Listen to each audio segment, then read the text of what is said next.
Waalaikumsalam warahmatullahi wabarakatuh. Selamat malam Pak Ibrahim. Selamat malam. Saya Farlananta akan mengadakan wawancara langsung dengan narasumber Bapak Ibrahim. Apa kabar Pak Ibrahim? Baik, alhamdulillah Mas Farel. Bapak Ibrahim adalah seorang pengusaha dan jurnalis. Adapun tema malam ini wawancara malam ini adalah globalisasi untuk mempersingkat waktu. Baiklah, saya langsung saja bertanya ke Bapak Ibrahim. Ada 5 poin pertanyaan saya, Pak. Pada kesempatan ini yaitu apa itu globalisasi? Oke, baik, langsung saya jawab Pak Farel. Ya. Globalisasi itu satu istilah yang berarti kecepatan gerakan atau pertukaran. Jadi globalisasi itu adalah istilah kecepatan pertukaran dan perpindahan. Itu pengertian globalisasi. Pertanyaan kedua, Pak. Apa penyebab terjadinya globalisasi? Oke, Mas Farel. Apa penyebab terjadinya globalisasi?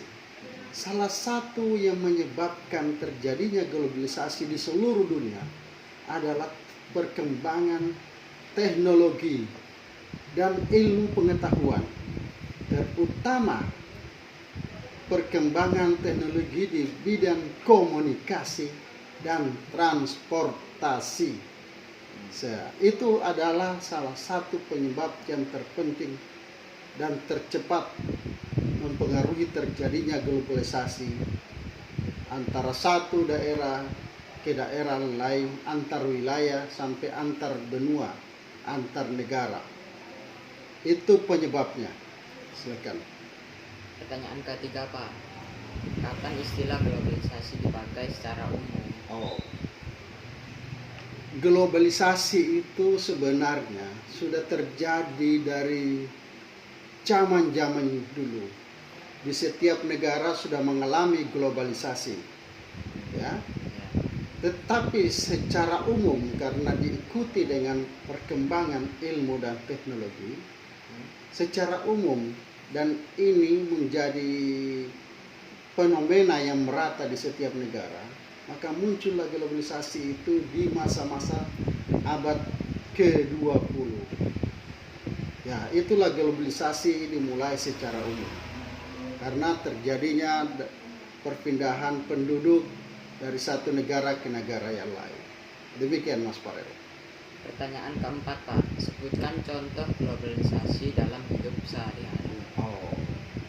Sesuai dengan penyebab kenapa bisa terjadi globalisasi yang disebabkan kemajuan ilmu dan teknologi, terjadinya berdampak kepada kehidupan sehari-hari. Contoh globalisasi di negara kita, ya. Kita berbicara konsep negara Indonesia saja, Mas Farel. Satu, saya sebutkan banyaknya bahasa-bahasa asing yang ada di negara kita ini, yang rata-rata dipelajari oleh seluruh rakyat Indonesia.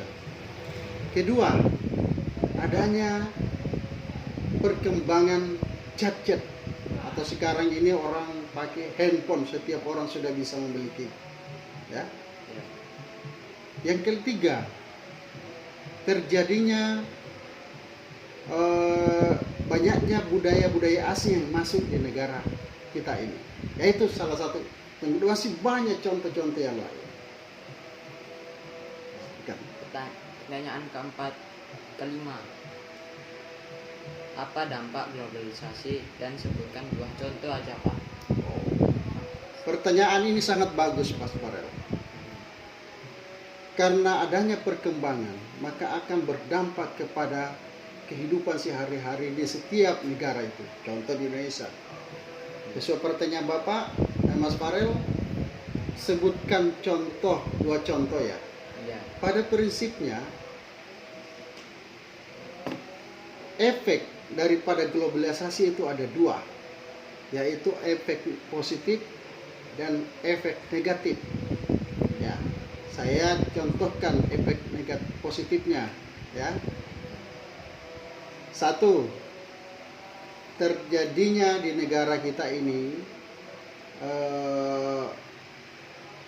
banyaknya bahasa yang kita pelajari sehingga kita bisa tahu bahasa negara atau bangsa-bangsa lain. Yang kedua, banyaknya kesempatan untuk bekerja karena maksudnya pengaruh-pengaruh global dari negara lain. Contoh negatifnya, banyaknya pengaruh-pengaruh negatif yang dari luar, liberalisasi, kemudian banyaknya masuk budaya-budaya asing ke negara kita ini, yang tentunya berdampak kepada budaya kita sendiri. Ya, itu contoh-contoh, 2 contoh yang merupakan efek positif dan negatif. Ya, nanti kita jelaskan lagi. Silakan. kenapa? Ini pertanyaan paling penting, Pak. Bagaimana mengatasi dampak itu? Nah, ini pertanyaan yang luar biasa bagusnya. Karena sebagai negara, sebagai warga negara Indonesia, kita tidak menutup diri terhadap perkembangan globalisasi itu. Kita terbuka menerima, karena pasti kita harus menerima perkembangan itu. Tetapi sebagai warga negara Indonesia, kita harus betul-betul menyaring perkembangan itu. Ambil positif, ambil yang pengaruh positifnya, dan hindari pengaruh negatifnya. Bagaimana caranya? 1, sebagai orang yang beragama Islam tentunya, maupun beragama yang lain, kita harus memperkuat diri, membentengi diri dengan ajaran Islam, ajaran agama kita masing-masing. Ya, kita harus tahu informasi yang jelas tentang satu informasi supaya kita tidak mendengar salah-salah, tidak mendengar kabar hoax yang sekarang ini berkembang. Ya, kita harus tahu bahwa pengaruh globalisasi yang negatif itu betul-betul kita jaga dengan cara meningkatkan ketakwaan, menjaga persatuan dan kesatuan bangsa untuk negara kesatuan Republik Indonesia ini. Demikian, Mas Farel. Oke, makasih ya Pak.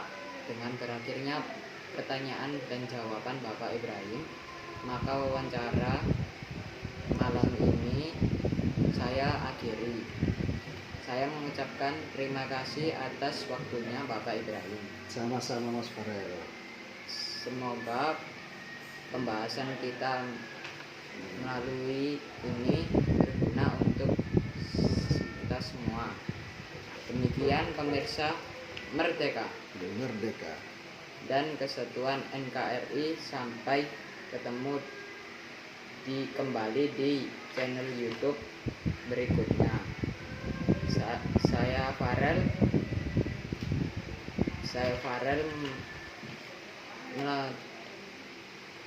dari studio Sumorjo Gang 25 Surabaya.